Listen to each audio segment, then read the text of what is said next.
Bom, pessoal, em Brasília são 8h30, 8h31 na verdade. Vamos começar, tá bom? Primeiro agradecer a disponibilidade do Flávio, que está conversando com a gente.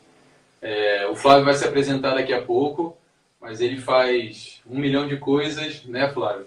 E a gente sabe que arrumar esse tempinho é complicado, mas ele atendeu, assim, desde o início a nossa proposta. Na verdade, até na última live que a gente fez, ele participou, a gente conversou aqui. E foi a partir disso que surgiu essa ideia, então, de fazer esse bate-papo com diversos profissionais da nossa área. E o Flávio vai estar abrindo aí essa nossa primeira discussão. A gente tem outras marcadas aqui, deixa eu ver no calendário. Ó, a gente tem essa hoje com o Flávio. Depois, no dia 5 de julho, a gente tem uma com o professor Ricardo Cabral para falar sobre gestão esportiva. Depois, no dia 26 de julho, com o professor Nivaldo Godoy, a gente vai falar sobre realização de eventos. Depois, no dia 8 de agosto, com o professor Vitor Curti, a gente vai falar sobre treinamento de musculação. E depois, no dia 23 de agosto, a ideia é que a gente faça um bate-papo entre a gente, reunindo aí um montão de coisa. Fala, Alex! Um montão de coisa que a gente for conversando com os alunos, né, com outros professores. Esses que são confirmados, né? A gente está trabalhando para outros também. Estamos fazendo uma pesquisa com algumas pessoas, né, da área, o pessoal está dando algumas dicas. A gente está entrando em contato com outros profissionais, de nutricionistas, enfim, até atletas, né? Que já está vendo com um atleta olímpico aí, que já está confirmando, só tem que ver a data. E tem 2 professores também que trabalham e moram nos Estados Unidos, um com natação e outro com futebol. A ideia é a gente fazer um bate-papo com eles também para saber a realidade do esporte lá, né? Comparar a realidade do esporte aqui no Brasil com o esporte lá nos Estados Unidos. Para a gente aproveitar o que tem de bom, largar o que tem de ruim e a gente chegar... Beleza, pessoal. Flávio, tá ouvindo bem, né? Tranquilo. Então tá. A proposta de hoje é que a gente fale sobre a iniciação à natação. É lógico que o tema ele é muito amplo e a ideia não é que a gente discuta tudo, mas é ouvir a opinião do Flávio, né, a partir de um roteiro de discussão que a gente fez aqui, para que a gente possa estar trocando ideia com os profissionais aí do Brasil inteiro, né, da região, das nossas regiões todas aqui. E a intenção maior é que a natação cresça, né? Que a gente possa aprender com outros colegas, com outros profissionais, discutir o que é feito às vezes aqui, que não é feito em outro lugar, a gente pegar o que tem de bom para que a gente possa crescer todo mundo junto. Flávio, então a gente queria que você se apresentasse, por favor, falasse um pouquinho sobre você, aí depois a gente manda ver. Tá. Bom, eu sou professor aqui na Federal do Rio Grande do Sul, em Porto Alegre. Eu trabalho com iniciação aos esportes aquáticos, com natação, com polo aquático, alguma coisa de natação artística. Tem alguns projetos de extensão também com iniciação aos esportes aquáticos, com natação, com polo aquático. Lidero um grupo de pesquisa que se chama Grupo de Pesquisa em Esportes Aquáticos. E é importante eu falar nisso porque a minha história começou com natação competitiva. E o meu grupo de pesquisa era muito focado em natação competitiva, até que, por uma série de fatores, mas principalmente devido a uma estudante específica, a gente se deu conta que estudar só natação competitiva, desempenho, treinamento, fadiga, tipos de série, consumo de oxigênio, o que fosse, é extremamente importante, mas daqui a pouco a gente não teria atletas para avaliar, para fazer essa análise, para entender o desempenho, se a gente não passasse a se preocupar também com a pedagogia da natação, com a iniciação aos esportes aquáticos. A gente só vai ter atletas e pessoas fisicamente ativas na natação se a gente tiver uma iniciação muito boa. Então, a partir desse grupo de pesquisa em esportes aquáticos, surgiu então a preocupação de se pesquisar também a pedagogia da natação e dos esportes aquáticos em geral. Além disso, eu trabalho aqui no programa de pós-graduação em Ciência do Movimento Humano, oriento mestrado, doutorado, pós-doutorado, e trabalho com estatística aplicada à educação física. É basicamente isso. Bastante coisa. Legal, Flávio. você falou do grupo de pesquisa, né, do grupo de estudo, e isso mostra e reflete um pouquinho até de como é visto o esporte no Brasil. A gente às vezes dá muita importância, né, aos atletas de competição, ao esporte de rendimento, mas esquece que a grande massa de praticante está no processo de aprendizagem, né? E se a gente não tiver um processo de aprendizagem de qualidade, a gente está só empurrando para frente alguns problemas, às vezes técnicos, táticos, dependendo do esporte, até emocionais, que poderiam estar sendo solucionados pela simples prática, né? De forma lúdica, de forma divertida, e a gente acaba não estudando, não conhecendo sobre isso. Ok. Tá. A nossa primeira pergunta, Flávia, é a seguinte. Como você vê a importância da adaptação ao meio aquático, né, ou da adaptação ao meio líquido, na iniciação às atividades realizadas dentro da água e também aos esportes realizados dentro da água, né? Qual seria a importância dessa fase? Bom, acho que para entender esse processo de adaptação ao meio aquático, a gente tem que entender as mudanças que o corpo sofre quando passa para o meio aquático, né? Em primeiro lugar, o ser humano não é um ser aquático. E me desculpa quem acredita, eu acho muito romântico pensar, nós passamos 9 meses no útero. A gente tinha um cordão umbilical, a gente não respirava pela boca, a gente não respirava no meio da placenta, né? Então, foi ótimo, tudo bem. Quando a gente vai para a água, a gente tem que modificar a maneira de viver o mundo. Nós somos seres terrestres. E o processo de adaptação ao meio aquático vai tentar exatamente entender, tentar adaptar o ser humano a esse novo meio. E se a gente olha a partir das questões do NIL, da tríade em relação a ambiente, meio e tarefa, ambiente, indivíduo e tarefa, nós somos seres humanos, um indivíduo que não foi preparado para ir para o meio aquático, a gente vai ter que se desenvolver nesse meio, aprender nesse meio. A gente tem uma tarefa que pode ser de diversos tipos, que é em relação a respirar na água, a flutuar na água, a gerar propulsão na água, e principalmente a gente tem o próprio meio aquático, que tem características físicas específicas, densidade, viscosidade, que geram forças que nós não estamos acostumados a sentir. Então, se fora d'água, o que me prende ao solo, o que me impede de sair flutuando é a gravidade, é o meu peso, dentro da água, além da gravidade, vou ter um empuxo que eu não sinto fora d'água. Isso me desequilibra completamente. Eu não consigo gerar força dentro da água como eu gero força fora da água. A maneira de respirar não é a mesma. Eu tenho que pensar para respirar quando eu estou iniciando. E fora d'água ninguém pensa nisso. Então, a partir da resolução desses problemas relativos à respiração, ao equilíbrio e à propulsão, que são gerados pelas características físicas da água, nós temos que, para conseguir fazer atividade aquática bem feita, para conseguir aprender os esportes, as atividades aquáticas, eu tenho que ter um mínimo domínio do meu corpo no meio aquático, um mínimo domínio do meio aquático. Então, o processo é fundamental para toda e qualquer atividade, esporte aquático que vai ser realizado. É a mesma coisa que colocar uma pessoa que nunca jogou voleibol numa quadra e pede para ela agora faz uma jogada de meio. Não faz sentido, né? É um outro meio. É a mesma coisa, pedir para eu fazer isso não vai dar certo. Vai ficar perdido, né? Não vai saber como reagir. E o agravante aqui dentro da água, ao ficar perdido, pode ser extremamente perigoso.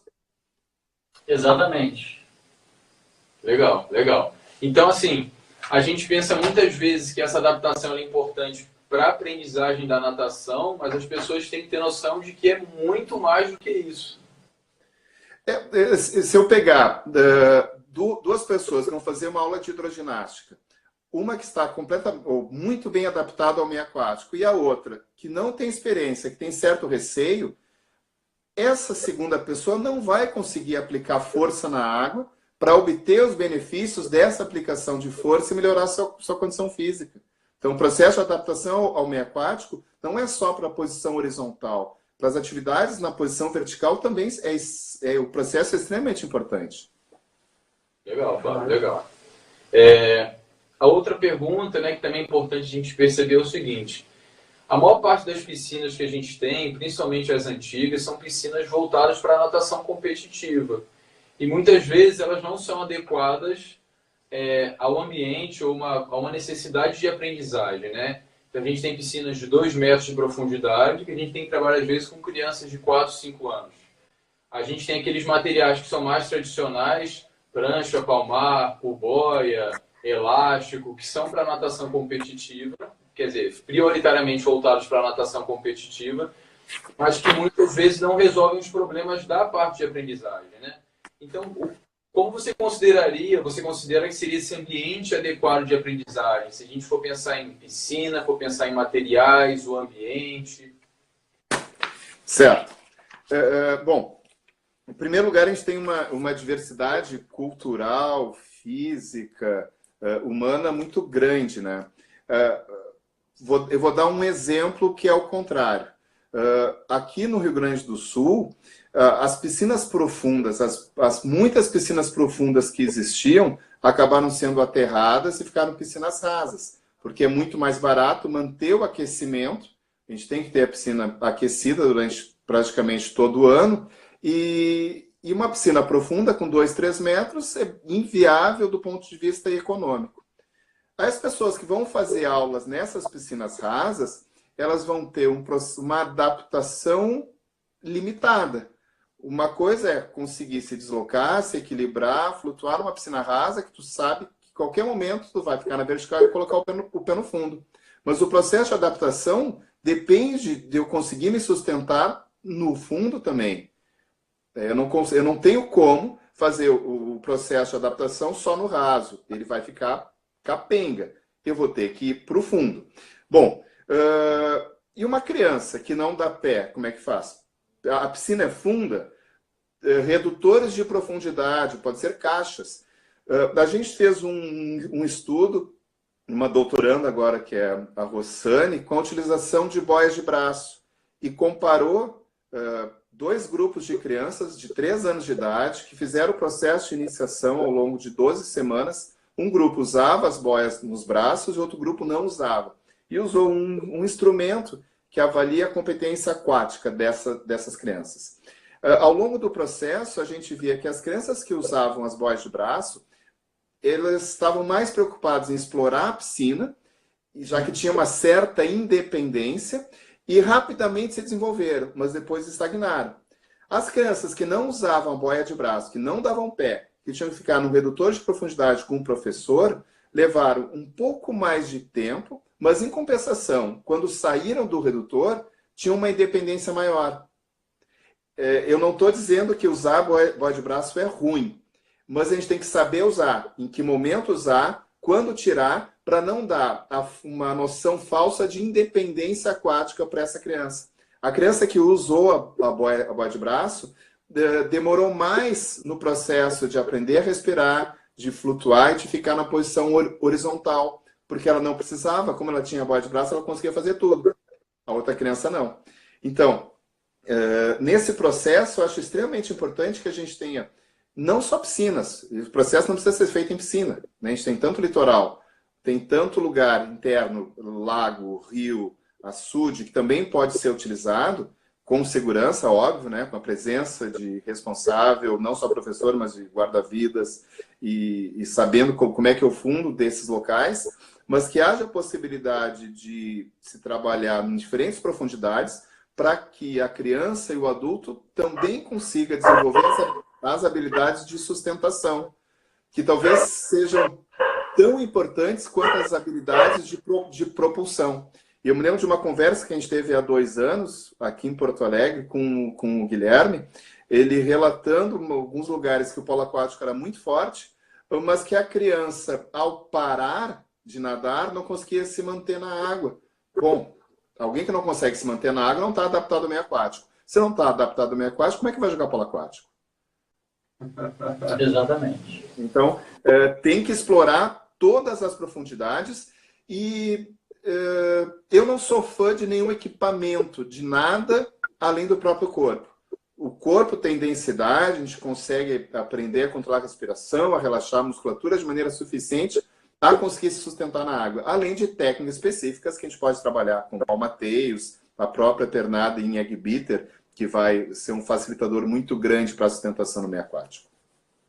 Então, muitas vezes o professor ele utiliza um material mais por comodismo, ou para poder dizer que está tornando a aula diferente do que realmente por necessidade, né? Eu com certeza, uma aula sem material, em alguns momentos, vai dar mais trabalho e exige mais segurança, mais atenção. Mas a gente não pode ser dependente do material para dar aula, né? A maioria dos lugares não tem material suficiente. Sim, Flávio. Legal. Você falou aí de competência aquática, né? Que comparou os dois grupos, aí utilizou a boia, não utilizou a boia, e falou de competência aquática. O que significa competência aquática? É só saber nadar? Não. Eu mais cedo eu postei uma figura que ela tem 30 anos e foi praticamente esquecida, que é um livro de Burkhardt e Escobar, que era na época que foi lançado assim, natação para pessoas com deficiência. Ok, mas na introdução desse livro tem uma proposta de organização estrutural funcional da natação que abre um pouco a cabeça em relação ao que é saber nadar. A natação esportiva competitiva é um tipo de saber nadar. Nadar os 4 estilos, saber ondular é uma maneira de. Mas a gente tem a natação esportiva formal, as pessoas que nadam 2, 3 vezes por semana sem querer competir, que desenvolvem habilidades aquáticas, que ao se deslocar na água fazem seu treinamento, melhora a sua capacidade física, ficam mais felizes por estar nadando. E também a natação elementar utilitária, que a gente consegue desenvolver várias maneiras de se deslocar na água de maneira independente, de se sustentar, sem necessariamente nos remetermos aos 4 estilos competitivos. Então, o nadar é muito mais amplo que a natação esportiva competitiva. A gente tem uma grande base, que é a natação elementar utilitária, que está intimamente relacionada à adaptação ao meio aquático. A gente vai afunilando para a natação esportiva formal, até chegar na natação esportiva competitiva. Então, a base é a adaptação ao meio aquático. E essa pirâmide, ela ocorre por diversos motivos, desde acesso à possibilidade de natação esportiva formal, natação esportiva competitiva, ter acesso ou a disponibilidade que uma pessoa tem de querer ou ter condições de chegar lá. Legal. Tranquilo, pessoal? Então assim, a competência é difícil medir. Então, tem alguns instrumentos que trazem diversas possibilidades. O se deslocar de maneira independente, o buscar objetos no fundo da piscina, o de sustentar, o se deslocar em decúbito ventral, em decúbito dorsal, em saltar na água de cabeça, são elementos. Mas nada isoladamente vai definir a competência aquática. Vai ser um conjunto de habilidades. Eu lembro, Flávio, que a gente até trocou uns e-mails sobre alguns artigos falando sobre prevenção de afogamentos, a diferença de ter competência na piscina e ter competência no mar, por exemplo, que discutiam isso, né? Que a competência aquática é muito mais do que só saber nadar. E até esse entendimento de competência aquática ele foi mudando ao longo dos anos, porque competência aquática era nadou 200 metros, tem competência. Sim. Na piscina, no mar, são ambientes completamente diferentes. E a gente pode trazer questões culturais também, e aí talvez um ponto que nós sejamos mais fracos na iniciação ao meio aquático é que a nossa iniciação é muito voltada ao esporte. E se a gente pegar o exemplo da Austrália, que talvez seja o país do mundo que mais nadadores tem uma população de 20 milhões de habitantes e uma quantidade de nadadores de altíssimo nível, a iniciação com as crianças é relacionada à segurança. Independente da idade, ao entrar na água, saber fazer bloqueio respiratório voluntário e voltar para a borda. É isso. E a gente está preocupado. Na mesma faixa etária, a gente está preocupado em ensinar técnica. Vai dar problema. Sim. Ô Flávio, sabendo então dessa distinção, né, de que a adaptação ao meio aquático ela deve ser vista muito mais do que só como aprender os nados formais, Como você acha que poderia ser a participação dos pais já contribuindo com isso? Essa é uma pergunta quase psicanalítica, né? Então, a gente tem que entender o processo como amplo. Não há seleção de talentos no mundo que tenha funcionado para a natação. Né? Nos anos 70, canadenses tentaram, cubanos tentaram, antigos soviéticos tentaram, diversas possibilidades de estatura de pai e mãe, massa, testes de flutuação, mas nada disso poderia substituir a sensibilidade para a água. E essa sensibilidade para a água, ou que seria o feel for the water, viria do maior número de exercícios aquáticos, jogos aquáticos, brincadeiras aquáticas, nados que a criança pode experimentar ao longo das suas aulas. Então, se uma criança que entra numa aula de natação está nadando cachorrinho, estava nadando um crawl rudimentar, não é para se preocupar. Talvez a maneira dela nadar naquela faixa etária não tenha relação, ou nadar errado não é um erro, mas é a maneira como ela pode nadar naquela faixa etária. Então, assim, meu filho está nadando mal. Não. Teu filho com 5 anos está nadando como ele pode com 5 anos. Isso está relacionado a uma outra questão também, que é se existe uma idade perfeita, uma idade ideal para se aprender os 4 nados. Eu acredito que não, porque se o erro, a gente consegue associar o erro aos estágios de desenvolvimento motor, o erro não vai ser um erro técnico, mas a capacidade daquela criança naquele momento de executar um gesto que ela acha que é aquele. E à medida que ela vai desenvolvendo força, vai maturando, vai desenvolvendo questões cognitivas, ela vai entendendo qual é o melhor gesto, tendo contato com a água, e aos poucos ela vai desenvolver a técnica. Então ela tem que ser de maneira natural e não forçar o termo de técnica. Isso quer dizer, não tem problema ensinar os nados. A criança vai executar como ela consegue naquele momento. E a partir das diferentes práticas, ela vai conseguir se desenvolver tecnicamente. Beleza. O Flávio, acho que a gente conhece. Ele está aqui como o El Fitness. O El Fitness. Ele é a pergunta para você falar um pouco sobre o ensino da natação para pessoas que não tiveram oportunidade de aprender quando criança. Então a pessoa quer aprender depois, né? Então a pessoa vai começar a ter contato com a água mais de forma orientada, sistematizada com 20 anos. Ele é o Wellington. O Wellington é meu aluno de doutorado. Bom, eu acho, é quase uma constatação que temos certo preconceito em ensinar a pessoas adultas com um pouco contato anterior com a água, o que ensinar e como ensinar. De novo, normalmente vai se ensinar técnica. Bom, mas se a pessoa tem 40 anos de idade, nunca entrou em piscina, não teve possibilidade de fazer natação elementar utilitária, será que realmente a gente tem que ensinar numa sequência pedagógica específica nadar crawl? Será que a gente não tem que se preocupar com o domínio respiratório geral, com entender o empuxo, entender o peso hidrostático, entender o arrasto de maneira prática, para que essa pessoa consiga se posicionar da melhor maneira dentro da água, mais horizontalizada, com o quadril mais alto, e a partir daí ela começa a fazer movimentos que geram propulsão, independente da técnica de nado propriamente dita. Ou seja, ensinar a mesma coisa que eu ensino para uma criança, eu ensino para um adulto. Não tem por que eu diferenciar. Esse adulto sem experiência no meio aquático precisa da adaptação ao meio aquático tanto quanto uma criança que está começando. E não simplesmente sair ensinando técnica de crawl.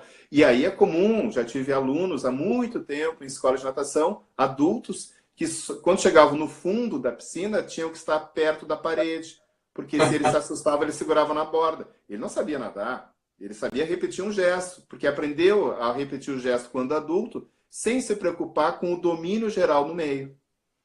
Legal, Flávio.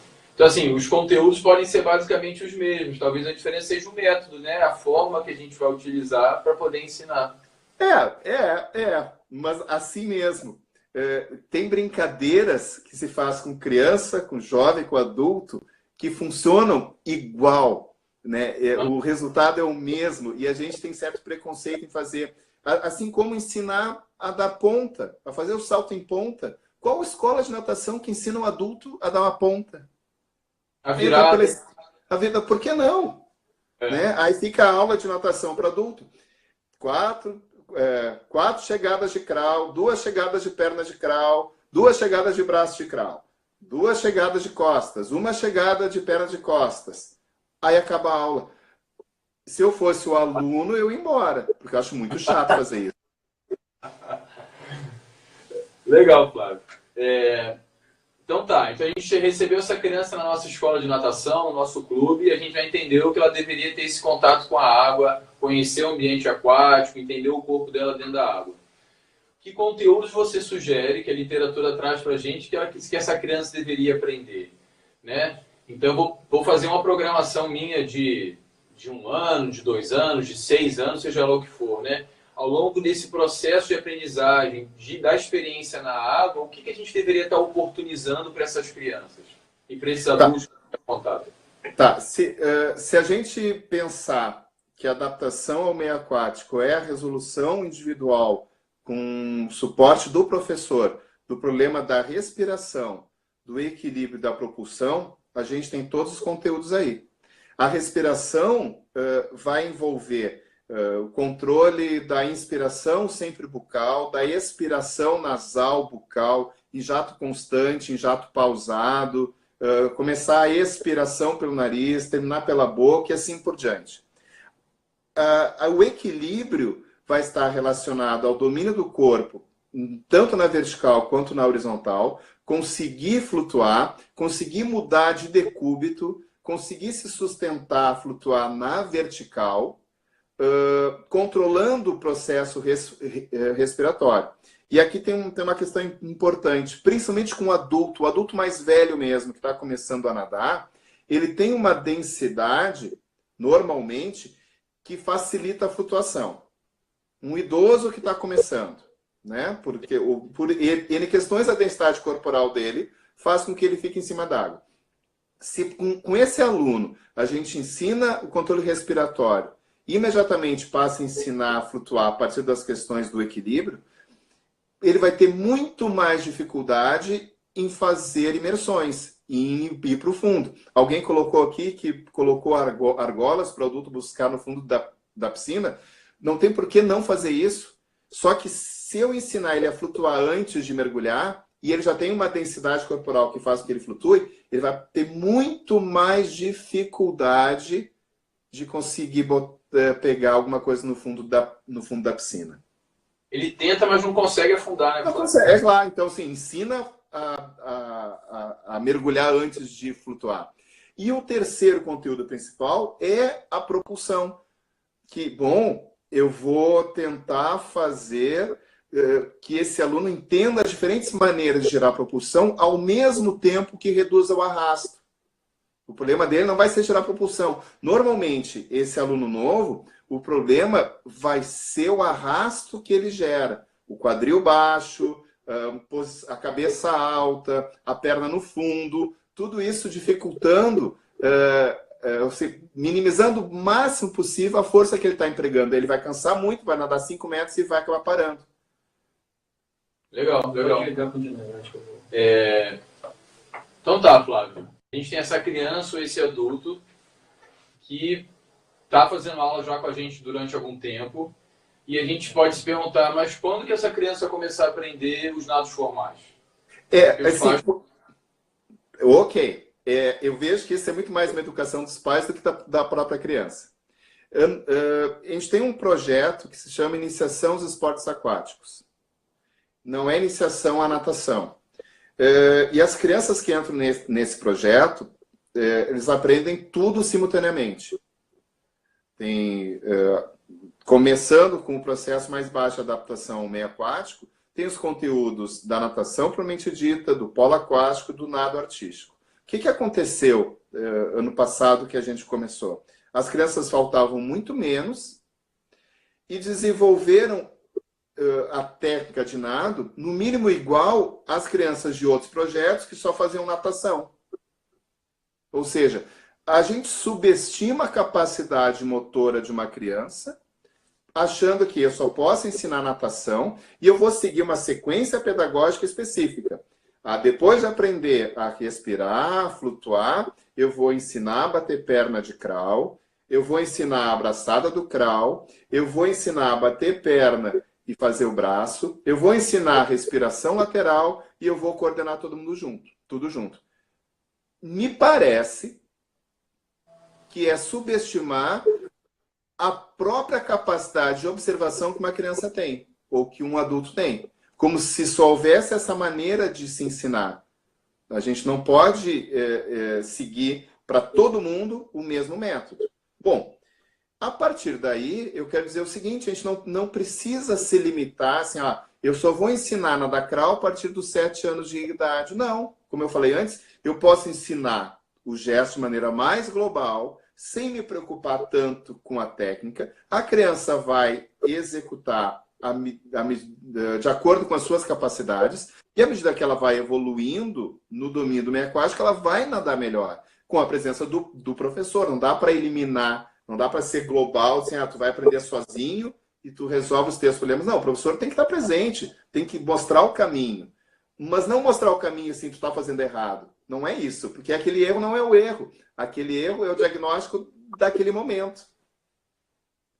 Ô Flávio, aquele capítulo de livro que a gente escreveu, que você escreveu sobre adaptação ao meio aquático, a gente também escreveu aquele sobre o teste de agilidade no polo aquático, tem um capítulo lá que fala sobre um método de adaptação com proposta parecida em circuito. Você lembra? Então, sim, é o segundo. O professor cria um circuito dentro da água, basicamente isso, né? A criança vai experimentar aquele circuito e não tem essa ideia de certo ou errado. Né? Ela vai resolver os problemas motores impostos pelo circuito. Sim.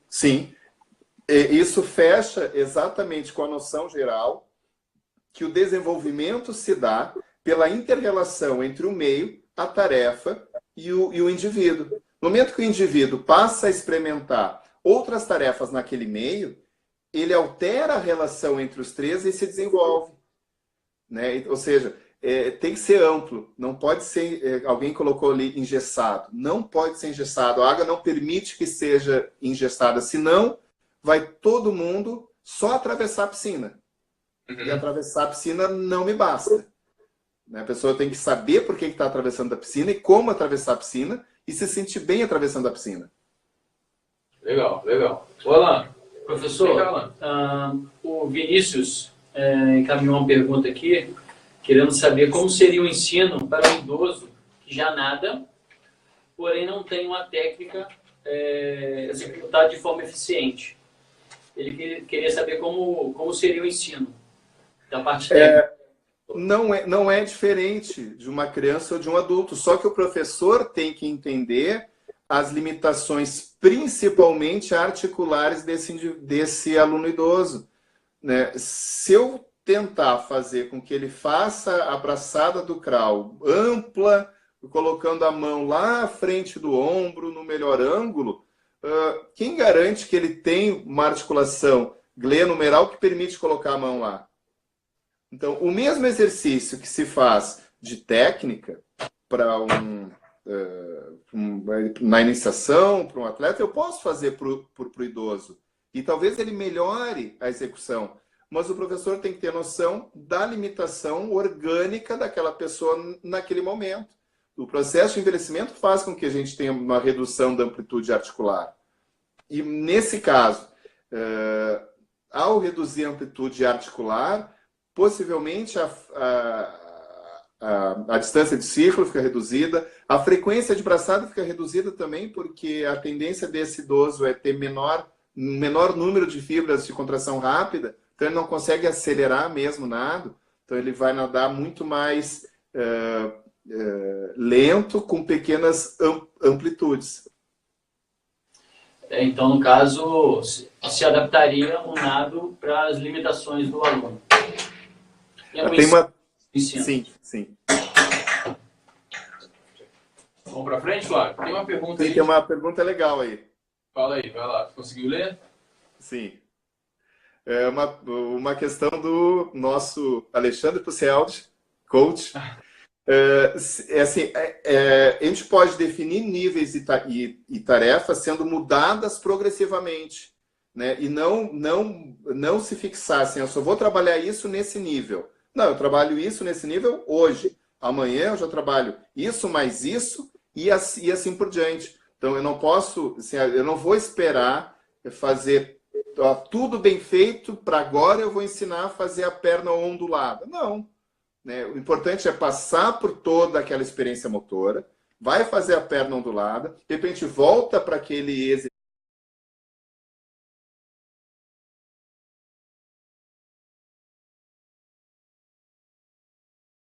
exercício anterior, para aquela atividade anterior, e aí, devido às inter-relações entre as tarefas, o indivíduo e o meio, o que anteontem foi muito mal executado, amanhã sai de uma maneira muito mais leve. Então, assim, não chega a limitar a criatividade desde que o professor consiga fazer circuitos que realmente sejam desafiantes a cada aula. Ok. Flávio, vamos pensar agora assim, um menino que passou pela adaptação, ele sabe fazer os 4 nados, tem esse desenho geral dos nados, né, reconhece o corpo dentro da própria água e tudo mais. Por que tradicionalmente a gente ainda aprende crawl, costas, peito e borboleta? Cultura. Para mim, isso é cultural. Né? Se a gente vai para a Alemanha, aprende peito. Se a gente vai para a Austrália, aprende crawl e depois daquela fase de bloqueia a respiração e volta para a borda, é técnica. Muita técnica, mas é questão cultural. Mas a gente pode pensar um outro lado também. A tradução do crawl, to crawl, é engatinhar. Bom, o engatinhar é a maneira mais simples, é a primeira maneira, primeiro modo de locomoção que uma criança tem. O paralelo que se faz é o movimento alternado de pernas e o movimento alternado de braços seriam muito simples para aquela criança reproduzir a partir do seu conhecimento prévio de locomoção terrestre. Isso é uma coisa. A posição de costas para uma criança até 5, 6 anos pode ser muito desconfortável. Principalmente se a piscina que ela está tem um teto muito alto ou é aberta. A sensação de insegurança aumenta muito. Então, tem algumas questões relacionadas também a estágio de desenvolvimento motor, a questões psicológicas e cognitivas que podem interferir, podem determinar quais nados aprender primeiro. Já o golfinho, há uma crença que é um nado de força. Não é. É um nado de coordenação. Saber o tempo certo entre entender que o nado são sucessivos mergulhos e que entre esses mergulhos eu faço a abraçada e a pernada, a abraçada e as duas pernadas, vai me dar a noção que, bom, se à medida que a gente se desenvolve do ponto de vista motor, a gente vai melhorando a coordenação, vai ser mais fácil nadar o golfinho quando eu tiver um nível coordenativo, uma idade motora mais adequada. Eu vou tirar da tomada um telefone. Tranquilo, Flávio.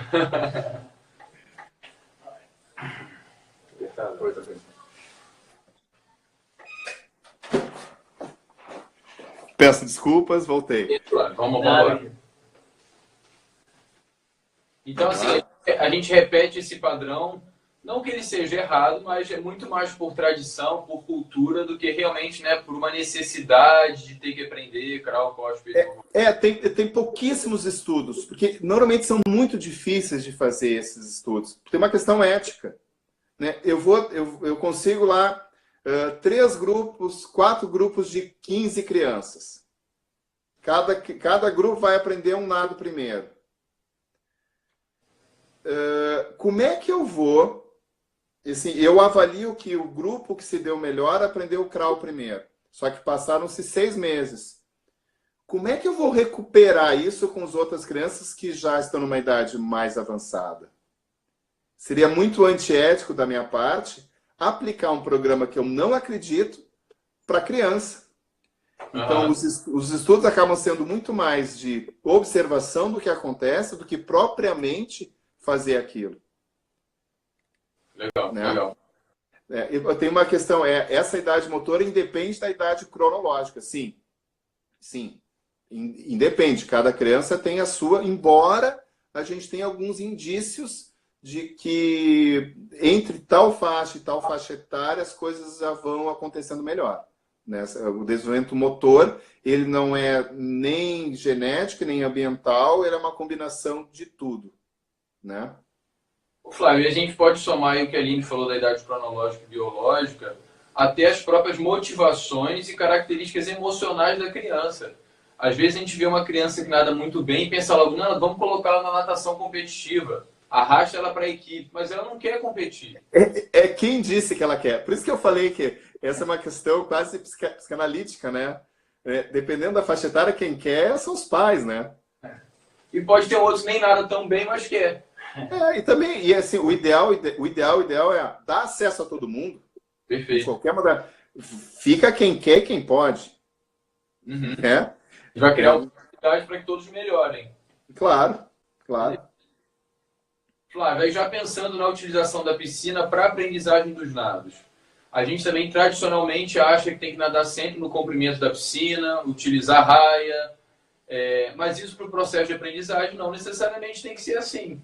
Também é mais tradição e por cultura. De novo, e talvez isso seja uma herança que a gente traz dos primeiros professores de natação. Agora mudou, né? Mas professores e técnicos de natação eram tradicionalmente ex-atletas de natação. Né? E aí acaba reproduzindo o que fez. Bom, o que foi as últimas coisas que foram feitas? Treinou. Então, a aula de natação vira um treino. O treino tem raia, tem organização, segue essa mão, tem um aquecimento, uma série disso, uma série aquilo e tal. E a aula fica um treino. Bom, eu posso nadar em círculo, eu posso nadar em todas as bordas, eu posso nadar em zigue-zague, eu posso aproveitar a piscina da melhor maneira possível. Também posso nadar nas raias. Não tem por que não nadar nas raias, também. Mas eu não posso me limitar a usar a raia. Sim? Legal. E para mim isso é uma herança que a gente teve, que eu tive. Né? As minhas primeiras aulas como professor de natação eram ridículas, porque eu achava que uma criança de 7 anos ia fazer o treino que eu fazia com 17 anos. Naquela época, eu acreditava que uma criança era um adulto em miniatura. Né? E fazer o quê?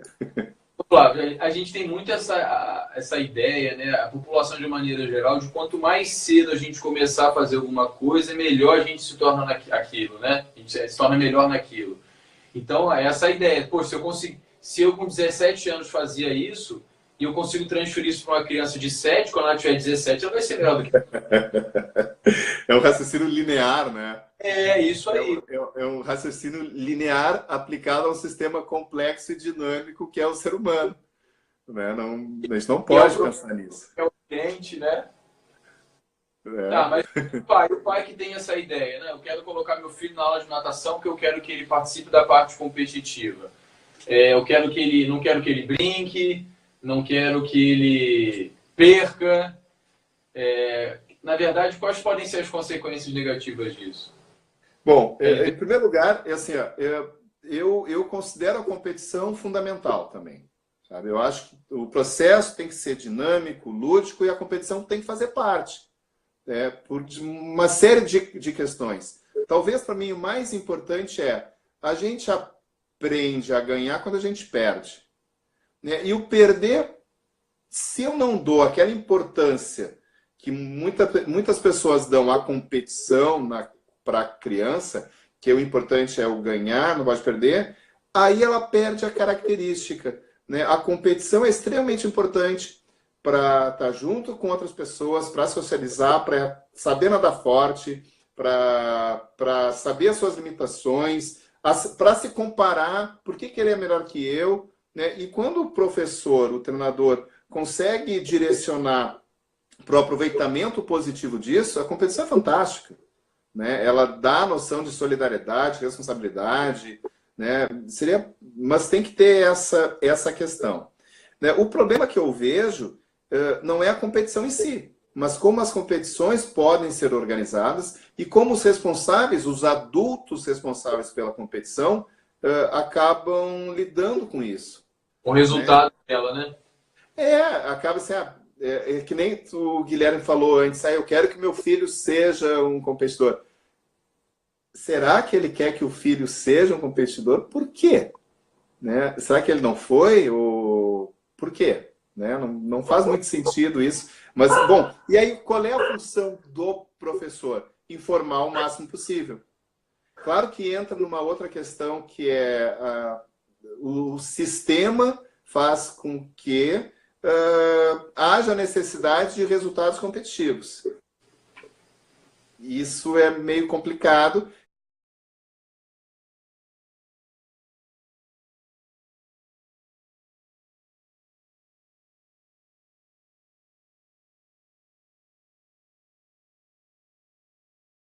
E a gente tem que saber lidar com a pressão do próprio sistema e com o que a gente acredita ser realmente o mais saudável para aquela criança. Né? Assim, vamos dar todas as oportunidades, competir de maneira saudável. Na competição, nadar o que se consegue nadar. Né? A gente não faz em competição que a gente não faz em treino. E aí eu acho que a gente tem uma dificuldade grande de aplicar conhecimentos que a educação física como um todo trabalha há muitos anos de desenvolvimento motor, de aprendizagem motora, de fisiologia do exercício na criança, na competição, competições específicas para a criança. Que modalidades possuem? O tênis possui, o mini tênis, tem competições integradas em meninos e meninas em diversas modalidades coletivas, e a natação é muito tradicional. Aí pega o mirim, o petismo, ele vai nadar só prova de 50, 50, 50, 50. Mas o metabolismo que ele tem muito mais envolvido é o aeróbico. Por que ele não pode nadar o 400? Por que ele vai nadar só 50 de cada estilo? Por que ele não vai nadar medley? Sabe? Não tem por que não fazer isso. E aí gera essa pressão naquele resultado precoce. Muitas vezes não dá o resultado precoce por uma série de motivos. Não quer, não gosta, encher o saco. E a gente tem um grande burnout. Né? Muitas crianças fazendo outras coisas são muito mais divertidas do que ficar 5, 6 horas numa competição para nadar 50 crawl. E às vezes tá mal dimensionada. E às vezes não chegar em primeiro, a sociedade valoriza quem chega o primeiro, quem chega em segundo já é o primeiro perdedor. Exatamente. Então... E todo mundo... São raros os atletas que a vida inteira chegaram em primeiro. O bom atleta chegou em último, chegou em quinto, chegou em sexto, e daí na próxima ele vai competir de novo, porque ele é atleta. Às vezes pega o exemplo de um exemplo excepcional do cara que sempre ganhou e acha que é assim com todo mundo. Então o cara tem ganhado claro. Até os Jogos Olímpicos ele não pode ter perdido nenhuma competição, senão ele não é um bom atleta, como se isso fosse real. Isso não é o mundo real, né? A gente vê nos outros esportes, é o processo, né, de construção, de ganhar, de perder, de lidar com essas frustrações que vai fazer o indivíduo chegar mais longe na carreira esportiva. Entender que nessa fase a competição é treino. Tem que aprender a competir, né? Legal. Pessoal, alguma pergunta, Alan? Flávio, chegamos naquela última pergunta, assim, você gostaria de falar alguma coisa, destacar alguma coisa que a gente tenha esquecido que você acha que é importante? Bom, eu gosto de falar sobre isso, eu poderia ficar horas falando, né? Mas tem algumas questões que eu acho importantes. Quando a gente fala de especialização precoce, é diferente de competição precoce. Né? Eu não acho que um menino, uma menina com 10 anos de idade é nadadora de peito. Não pode ser. Aos 10 anos de idade tem que nadar medley, tem que nadar fundo. né? Tu tem que nadar tudo. Deixa eu fazer uma pausa, Flávio. Tá. Pensando no polo aquático, quantas vezes a gente também já não ouviu que aquele menino maior e gordinho tem que ser o pivô? Com 10 Quem anos. garante que daqui a 2 anos ele vai ser o gordinho? Isso aí. Né? Dá a chance de passar por tudo. Né? Dá a chance de aprender as figuras da natação artística, que possivelmente vão ajudar a ter um domínio muito maior do meio aquático quando ele estiver sendo marcado por um marcador de boia. Né? Mas imagino, possivelmente, a gente não tem estudo sobre isso, é uma questão muito, muito difícil. O que eu estava falando dessa questão da especialização precoce, e a gente traz o exemplo europeu, que as meninas se especializam antes, porque a menina amadurece antes. Então as competições são separadas, é a menina mais nova com o menino mais velho, porque a menina está maturada antes. Aqui não, aqui é todo mundo junto. E as mesmas provas. Né? Essas questões a gente tem que começar a pensar também. E também pensar a natação e os esportes aquáticos muito além dos 4 estilos. Né? A gente pode trabalhar em aulas de natação, iniciação aos esportes aquáticos, de maneira muito mais global, trazendo todos os elementos, e a gente vê o gosto muito maior pelo que está acontecendo e uma técnica sendo desenvolvida sem aquele método analítico de repetição, de técnica. Isso pode ser feito em qualquer faixa etária. Então, se usar os elementos do polo aquático, do nado artístico, dos mergulhos, diferentes tipos, dos saltos de diferentes tipos. No final, a gente vai ter pessoas mais adaptadas ao meio aquático, em qualquer faixa etária, e isso vai levar, com certeza, a nadadores melhores. Claro que só isso não vai levar, a gente tem que ter estrutura para isso. Mas pelo menos o professor vai saber o que ele está fazendo, que é trabalhar dentro das questões da competência aquática. Legal. Uma pergunta de Guilherme. Vai lá. Professor, teve um questionamento ali sobre, você poderia dizer sobre o abandono relacionado a essa questão da especialização precoce de crianças. Eu vou trazer um exemplo daqui de Porto Alegre, tá? Lá nos anos 80 do século passado, os campeonatos estaduais de natação, infantil, juvenil, as categorias que tinham eliminatórias de manhã e finais à tarde, de tanta gente que tinha. Certo? E assim, o infantil, o juvenil, o júnior. Hoje em dia, o nosso campeonato estadual de natação são todas as categorias juntas e ocorre num único final de semana em final direta. Final direta, porque não tem gente suficiente para fazer eliminatória final. Ó, e assim, claro que lá nos anos 80 não tinha internet, não tinha o smartphone, não tinha muita coisa que concorre com o esporte. Só que o esporte parou no tempo, enquanto os diversas possibilidades de acesso para aquela criança incrementou. Então, se o esporte não se adaptar a essa realidade, a gente vai ter cada vez mais sedentários, crianças, adultos obesos. Flávio, mas por outro lado, na década de 80, o esporte ainda não era ainda mais tradicional do que é hoje, a gente conseguiu romper algumas barreiras. Isso sim, mas o colégio também era tradicional. O acesso que a criança tinha era tradicional. Quem tinha? Era tudo. Só que as coisas evoluíram e o esporte, muito pouco. Entendi. Tem uma contagem regressiva ali, tá vendo? Não, tá... Ô, Flávio, tem uma contagem de 1 minuto, está aparecendo para você? Não. Pode ser que caia, se cair a gente... Se cair, a gente retoma. Tá, tranquilo. Coisa mais, pessoal, da prática lá. Você já perguntou algumas coisas que... foi bem esclarecido. Ô, Flávio, eu acho que é isso. Quer falar mais alguma coisa? Assim, mas mesmo com tudo isso, é fundamental que o professor tenha o conhecimento da técnica, mas entender a técnica como um padrão geral de movimento, que ele vai ter que avaliar o seu aluno para saber a sua condição motora, a sua idade motora, ver se ele consegue ou não fazer aquela técnica. Mas o professor tem que conhecer a técnica. Também não é falar assim, então eu não preciso conhecer a técnica e não vou ensinar os nados. Não é isso. Não é isso. Não é isso. Ele tem que saber. Uhum. O momento de ensinar, é o como ensinar, né? Tudo isso vai fazer com que a gente tenha uma pergunta aqui que é sobre crianças com necessidades especiais. Assim, a gente já teve, quando eu comecei a trabalhar com alguns projetos aqui, a gente não tinha conhecimento sobre turmas inclusivas. E hoje em dia eu não vejo outra possibilidade de não ter turmas inclusivas, né? Qualquer criança pode fazer aula junto, não interessa o que tenha. O que tem que ter é a formação do professor, conhecimento do professor sobre aquela realidade e como agir naquela diversidade. Mas a turma tem que ser inclusiva.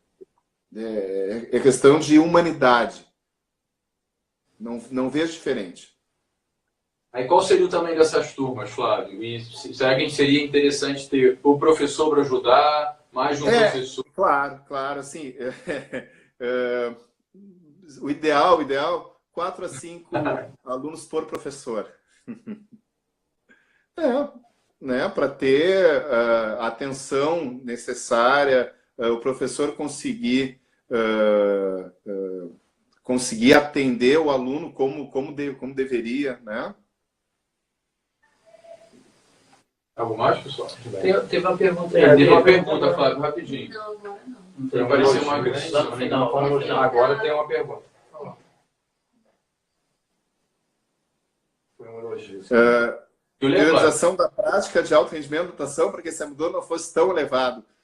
Vinícius, é muito mais que uma periodização. Em primeiro lugar, é entender que a criança não é um adulto em miniatura. Que a criança vai ter as suas necessidades específicas e eu tenho que levar isso em consideração no momento de periodizar. Que ela tem uma vida na escola, tem uma vida familiar e ela pode estar querendo jogar... Além do treino de natação, eu quero jogar futebol. Joga. Além do treino de natação, eu quero jogar videogame. Joga. Né? A natação não pode cortar o que dá prazer para aquela criança, porque ela não vai ficar na natação. Então, eu tenho que pensar a periodização muito além dos elementos, dos métodos, dos conteúdos para incremento de técnica, de velocidade, de potência, de resistência. Eu tenho que dar condições para aquela criança conseguir treinar, se ela gostar da natação, ficar na natação, mas fazer o que ela quiser também. Né? E a natação envolve... a gente sabe que a natação é dura. Né? É dura a individualidade, poucos momentos de interação. Né? Então, o processo, o treino e a periodização tem que pensar nisso também. Ô Flávio, a gente tem muitas vezes a ideia, muitas pessoas não se planejam e não se organizam porque acham que aquilo não vai conseguir ser cumprido. E eu costumo até comentar com o pessoal que esse planejamento deve ser visto como um mapa. Imagina que você está andando numa cidade, né? Você tem o GPS, muitas vezes você sai da rota estabelecida, mas logo o GPS te volta para a rota certa. Então a gente não tem que ficar rígido, engessado, como o Alan falou. Não, eu planejei assim, tem que ser assim. Não, eu criei uma rota, criei uma programação, mas eu tenho que saber avaliar toda a complexidade para seguir o meu caminho, mas ser maleável. Claro, isso aí o papel da avaliação é fundamental. Né? O professor saber avaliar não só com testes específicos, mas avaliar o dia a dia. Né? A gente tem que, para determinado nível, a gente tem que ter o teste específico para avaliar a capacidade condicionante, coordenativa que eu quero, mas o dia a dia é fundamental. Né? E a sensibilidade do professor, treinador, de trabalhar com essa faixa etária. E talvez tenha sido um outro erro que no Brasil é comum, e não é só no Brasil, no mundo inteiro também, em alguns lugares não, mas a gente encontra isso muito. A pessoa que começa a trabalhar como treinador começa com categorias de base. Mas, para trabalhar com categorias de base, eu tenho que talvez ter a maior experiência e o maior conhecimento possível naquela área. E geralmente Esses mais experientes estão lá no alto rendimento. Exato. Ou seja, esse experiente tem que se preocupar muito com a categoria de base. Muito. E quem vai ficar lá na categoria de base não poderia ser o Flávio, que lá no primeiro semestre de Educação Física assumiu uma equipe de nadadores mirim petis. Achando que era o máximo. Onde a responsabilidade é maior, né, na base. Claro, claro. E precisa de conhecimentos que vão muito além da técnica do nada. Às vezes a gente precisa mais de didática, pedagogia, psicologia, Claro. que realmente... Com certeza. E isso não acontece só na natação, né, Flávio? Isso é um erro que acontece na iniciação dos outros esportes também. Com certeza. Tem uma pergunta aí, ó. Eu não acredito que seja possível. É essa a questão. É possível identificar habilidades motoras para os 4 nados através disso fora d'água? Não. Tem que entender que a natação só é possível na água. Uma pessoa que tem muita habilidade fora d'água em outras atividades, dentro da água vai ser diferente. Pensando que o desenvolvimento motor se dá a partir da inter-relação entre ambiente, tarefa e indivíduo, o que eu faço fora d'água eu não consigo fazer dentro d'água. Então eu só consigo avaliar dentro d'água mesmo. Flávio, se a gente pensar que as aprendizagens de novos movimentos são muito pautadas, né, nessa memória das experiências anteriores, se você não tem experiência dentro da água, você não vai se pautar nada, você está cru. É claro. Tem mais alguma coisa? A respeito disso, cara, eu tive experiência com alunas na natação que também eram alunas de balé, e o balé trabalha essa consciência corporal bastante, né? Eu percebi, talvez seja uma percepção, sejam casos isolados, e eu também não tenho informações sobre as experiências anteriores delas aquáticas, mas eu percebi que essas alunas que faziam balé aprendiam a natação com mais facilidade. Talvez por conta dessa percepção do movimento, que o balé também contribui. Realmente pode ocorrer, mas de novo, não temos dados que nos permitam pensar nisso. E talvez isso seja mais fácil de se identificar com crianças. Sim. Né? A experiência que eu tive com adultos é um pouco diferente.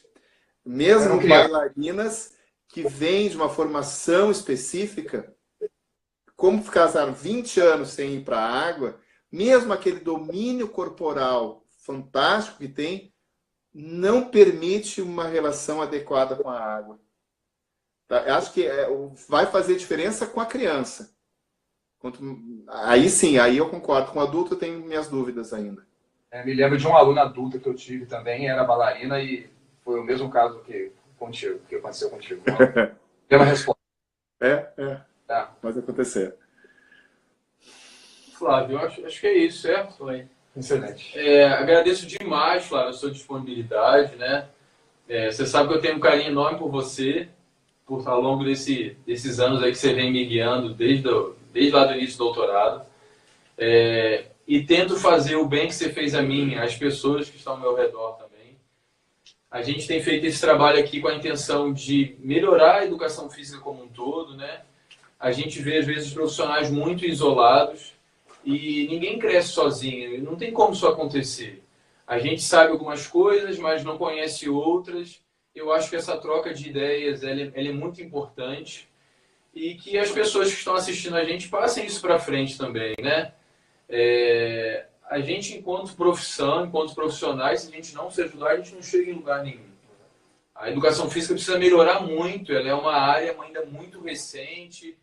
A gente ainda talvez estude pouco educação física e mais fisiologia, mais biomecânica.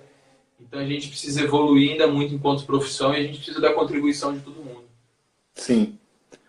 Bom, eu queria agradecer o convite, a iniciativa de vocês foi muito bacana. Eu estou à disposição sempre. E se me permite, eu queria fazer só um registro. Comecei a observar as pessoas que entraram.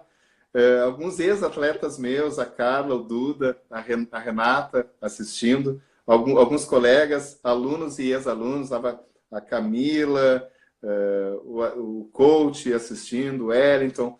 Então, legal, gostei muito e fico à disposição de vocês. Dou parabéns, acompanho as postagens, muito bom trabalho. Dani agora entrou também, nadador de peito. A pessoa te agradece a presença de todo mundo, né? A gente teve um número bastante fixo ali. Sim, muitos alunos, ex-alunos, conhecidos do professor entrou, começou a seguir a gente, veio elogiar a iniciativa, falaram muito bem do senhor e é bacana ter esse tipo de feedback, deram dicas de novas lives, foi bem legal essa troca de informação. Que bom. Parabéns. Obrigado. Acrescentou bastante, professor. Tá legal. Obrigado, Flávio. Um abraço. Até mais. Valeu. Como é que cancela? Na verdade, não sai não. Pessoal, a gente vai deixar, a gente postou a outra, né, que saiu do ar, a primeira, e a gente vai colocar essa também Abraço, para ficar no Instagram para depois vocês assistirem. Fala, Camila. Um abraço para você. Abraço pessoal de Muriaé, tá bom? Alô, Austrália. Valeu, abraço. Pessoal de Rio Pomba. Deixa eu falar um pouquinho com eles. Pessoal, no dia 4 de julho, eu vou estar com um curso. Não é prova, não. Um curso lá em Rio Pomba para ajudar o pessoal do centro acadêmico. Então, quem puder participar, pessoal de Rio Pomba, Juiz de Fora, Ubá, Viçosa, tá bom? Vocês estão convidados para ir lá fazer o curso com a gente. Um abraço. Agradecer a participação da minha namorada Lívia Fala, Souto Make Up, segue lá depois. Fala, Rodrigão. Beleza, né? Segue lá, Lívia Souto Make Up, várias makes. Ali, ó, uma dica ali, ó. Fala sobre natação massa na próxima. Ah, legal, Vinícius. Quem tiver mais dicas aí pode mandar por e-mail pra gente também. Tem um amigo ali, o Felipe Duque, um amigo de infância ali.